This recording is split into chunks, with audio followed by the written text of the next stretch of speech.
গত ২৪শে জানুয়ারি শুক্রবার রাজধানীর আগারগাঁওয়ে ইউনাইটেড নেশন অডিটোরিয়ামে জাঁকজমকপূর্ণভাবে অনুষ্ঠিত হয় S2H ইয়োগা স্কলারশিপ ২০২৪-এর ১০১ ব্যাচের সমাপনী এবং পুরস্কার বিতরণী অনুষ্ঠান। শতাধিক শিক্ষার্থী ও ইয়োগা অনুরাগীর স্বতঃস্ফূর্ত অংশগ্রহণে অনুষ্ঠানটি হয়ে ওঠে অনন্য ও প্রাণবন্ত। এই আয়োজনে বিশেষ আকর্ষণ ছিল একক আসনা প্রদর্শন এবং গ্রুপ প্রতিযোগিতা।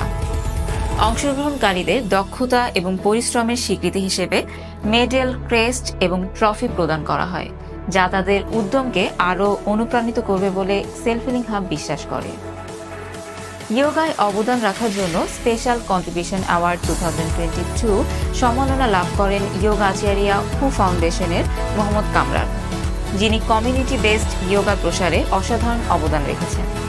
একই সঙ্গে আকুপ্রেশার ও নেচারোপ্যাথি বিশেষজ্ঞ আলমগীর আলমকে ইয়োগা এবং নেচারোপ্যাথিতে অবদানের জন্য স্পেশাল কন্ট্রিবিউশন অ্যাওয়ার্ড 2023 সম্মাননা প্রদান করা হয়।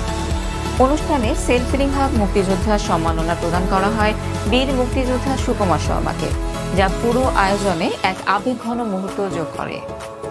সেলফ হিলিং হাবের এই উদ্যোগের লক্ষ্য হল সঠিক ইয়োগা শিক্ষার মাধ্যমে মানুষের জীবনে ইতিবাচক পরিবর্তন আনা। প্রতিষ্ঠার পর থেকে প্রতিষ্ঠানটি অথেন্টিক ইয়োগা চর্চা এবং এর প্রসারে অবিরাম কাজ করে যাচ্ছে। ইয়োগিক লাইফস্টাইলের পথে আগ্রহীদের নিয়ে সেলফ হিলিং হাব এগিয়ে চলেছে একটি সুন্দর স্বাস্থ্যকর ভবিষ্যতের দিকে।